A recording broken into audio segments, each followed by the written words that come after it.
विश्वविद्यालय अनुदान आयोग यानी यूजीसी के एक नियम को समानता के खिलाफ बताया जा रहा है। डीएनए मित्रों, उच्च शिक्षा संस्थानों में समानता को लेकर यूजीसी ने एक नया नियम बनाया है, लेकिन समानता वाले इस नियम को भेदभाव से भरा बताया जा रहा है। इसे सामान्य वर्ग के छात्रों के लिए नुकसानदेह बताया जा रहा है। सामान्य वर्ग के छात्रों ने इसे वापस लेने की मांग की है। उनका यह अल्टीमेटम अगले 72 घंटे में खत्म होने वाला है। आज हम यूजीसी के समानता वाले इसी नियम का डीएनए टेस्ट करने वाले हैं। डीएनए मित्रों, यूजीसी के नए नियम का नाम है promotion of equity in higher education institutes regulations 2026, यानी उच्च शिक्षण संस्थानों में समानता को बढ़ावा देने वाले नियम ये हर कॉलेज और यूनिवर्सिटी में लागू होंगे। इस नियम के तहत जातिगत भेदभाव का अर्थ है जाति के आधार पर किसी से अनुचित व्यवहार।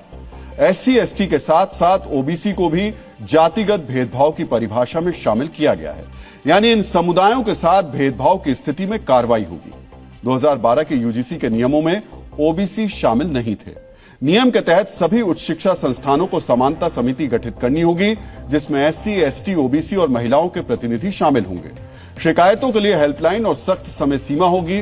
शिकायत मिलने के 24 घंटे में कार्रवाई शुरू हो जाएगी और 60 दिन में जांच पूरी करनी होगी।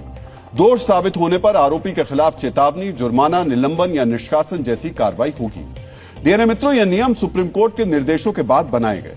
यूजीसी के 2012 के भेदभाव विरोधी नियमों को लेकर एक याचिका सुनवाई के दौरान सुप्रीम कोर्ट ने नए नियम बनाने के लिए कहा था, लेकिन नियम की अधिसूचना जारी होते ही इसका विरोध शुरू हो गया। सामान्य वर्ग के छात्रों का मानना है ये नियम उन्हें शोषण कराने वाला मानकर पहले से ही दोषी ठहराते हैं, जबकि एससी एसटी और ओबीसी को पहले से पीड़ित मान लिया गया है।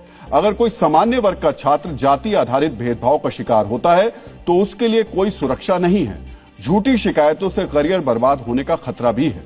डीएनए मित्रों, इस नियम की आलोचना का एक और कारण यह है कि पिछले साल फरवरी में जारी नियम के ड्राफ्ट और अंतिम संस्करण में कई बदलाव किए गए। जैसे ड्राफ्ट में ओबीसी समुदाय से भेदभाव को शामिल नहीं किया गया, जबकि अंतिम संस्करण में ओबीसी को भी रखा गया है। इसके ड्राफ्ट में झूठी शिकायत पर जुर्माने का प्रावधान था, लेकिन अंतिम संस्करण में इसे हटा लिया गया, यानी अब कोई झूठी शिकायत भी करता है तो उस पर जुर्माना नहीं लगेगा, उसके खिलाफ कोई कार्रवाई नहीं होगी। सामान्य श्रेणी के छात्रों को चिंता है, इससे नियमों का दुरुपयोग हो सकता है। छोटी छोटी शिकायतों पर जब छात्र जांच में उलझ जाएंगे तो पढ़ेंगे कब। उन्होंने 26 जनवरी तक यूजीसी को अपना नोटिफिकेशन वापस लेने की चेतावनी दी है। दूसरी तरफ नियम के समर्थकों की दलील है ये किसी भी वर्ग के खिलाफ नहीं है, इसका मकसद शिक्षा संस्थानों में समानता सुनिश्चित करना है।